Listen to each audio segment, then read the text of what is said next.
Assalamualaikum warahmatullahi wabarakatuh. Berjumpa lagi di channel Baraya Alam, channel terkece, terbadai, dan tersepi di dunia. Apa kabar pendengar setiap podcast Mistis Indonesia? Semoga kalian selalu dalam lindungan Allah Subhanahu wa Ta'ala ya. Amin ya Allah. Cerita mistis kali ini dibagikan oleh teman subscriber Teror Pocong 7 hari 7 malam. Seperti apa kisahnya? Seperti biasa, sebelum lanjut ke ceritanya, bagi kalian yang belum subscribe channel ini, subscribe dulu ya.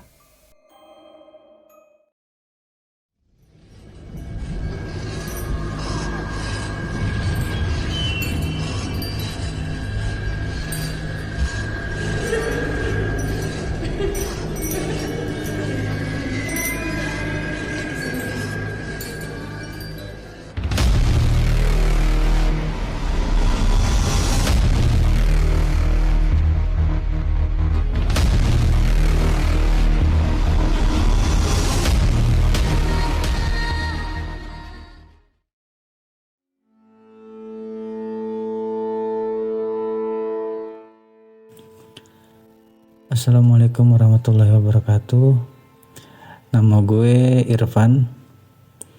Kali ini gue bakal cerita tentang kejadian mistis yang terjadi di kampung gue.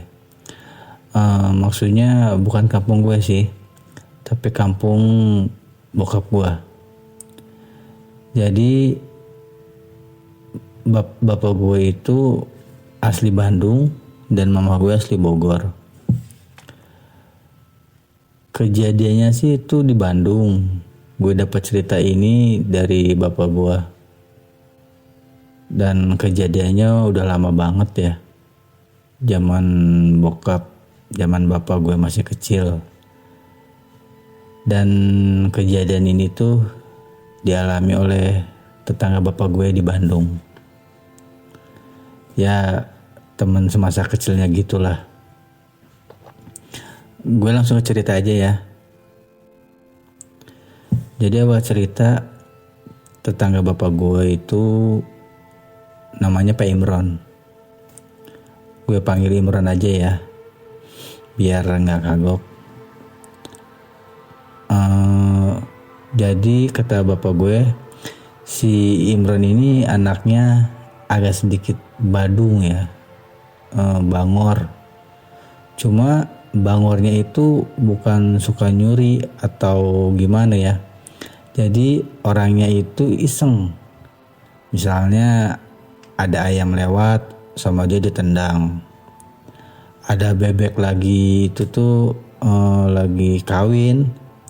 Kan kalau bebek lagi kawin itu kan, kalau bebek cowoknya itu kan si titiknya suka keluar gitu kan ya. Itu sama dia itu dipakai abu yang bekas tungku gitu. Saking jahilnya si Imron itu. Nah, awal mula kejadian mistis yang menimpa si Imron ini sama keluarganya. Jadi si Imron ini tinggal bareng Aki sama nininya. Di suatu kesempatan si Imron itu disuruh nyari kayu bakar sama neneknya. Kalau zaman dulu kan masak masih pakai tungku ya, jadi harus pakai kayu bakar. Ya udah, jalanlah si Imron itu nyari kayu bakar. Singkat cerita, setelah dapat kayu bakar, pulanglah si Imron. Nah, pas pulangnya itu si Imron ini lewat kuburan. Terus di kuburan itu ada makam baru yang kira-kira baru 1 mingguan lah. Meninggalnya cuma kata bokap gue itu jadi orang kampung sebelah yang meninggalnya. Terus kalau kuburan itu kan suka ada pasak ya, kalau kuburan masih baru itu di bagian kepala satu sama di bagian kaki satu. Nah, gilanya si Imron ini, pasaknya itu yang nancap di kuburan itu dicabut sama dia. Terus sama dia dibelah, disatuin sama kayu bakar. Dan dia bawa pulang. Gila gak tuh? Pas sampai rumah, si Imron ini cuma bilang, "Nek, itu kayu bakarnya Imron taruh di belakang ya." Gak bilang kalau ada bambu pasok kuburannya. Terus pas besok paginya, masaklah tuh kan si nenek pagi-pagi buat bikin sarapan. Kayu bakarnya pakai kayu bakar yang kemarin si Imron nyari, dan itu ada pasak kuburannya. Si nenek kan nggak tahu ya, nggak ada yang aneh juga. Cuma, nah setelah itu menjelang malamnya itu mulai itu kayak ada teror gangguan ke rumah si Imron.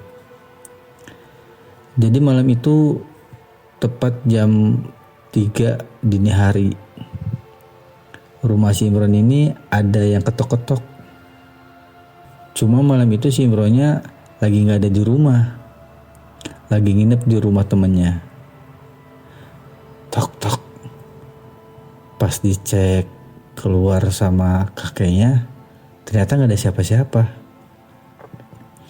Kejadian itu sampai 3 malam, tiap jam 3 pagi pasti ada yang ketok-ketok pintu.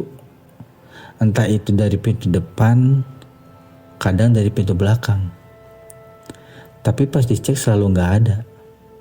Nah, pas malam keempat, rumah si Imron ini atapnya ada yang lempar. Tapi dilemparnya itu semacam pakai pasir gitu. Wer gitu. Letak. Kayak batu halus lah. Pas dicek lagi sama kakek sama neneknya, gak ada apa-apa. Terus besoknya lagi pas malam kelima, itu ada yang nangis.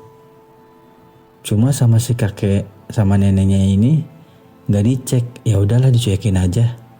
Sampai besoknya lagi malam ke-6, ada yang ketok-ketok pintu lagi. Dicek lagi kan tuh sama kakek neneknya. Ternyata di depan pintunya itu ada kain putih, tapi udah kotor, kayak kain kafan gitulah. Serem banget kan? Cuma biasanya kan kalau orang tua dulu itu orangnya gak penakut ya. Nah, si kain kafannya itu diambil sama si kakeknya, ditaruhlah di sorong meja gitu. Nah, dari kejadian dari malam 1 sampai malam ke-6 itu, si kakeknya sama neneknya ini gak cerita apa-apa sama si Imron. Karena mungkin ngejaga biar si Imronnya gak ketakutan ya. Nah, pas puncaknya malam ke-7, tepat malam Jumat. Jadi di kampung itu seminggu sekali itu tiap malam Jumat suka ada yasinan di musola. Sekalian manakiban biasanya. Nah, si kakek sama si neneknya ini ke pengajian kan. Cuma si Imron gak ikut. Dia udah tidur dari abis maghrib. Mungkin karena kecapean kali seharian abis main. Pulang pengajiannya itu sekitar jam 11-an kalau gak salah.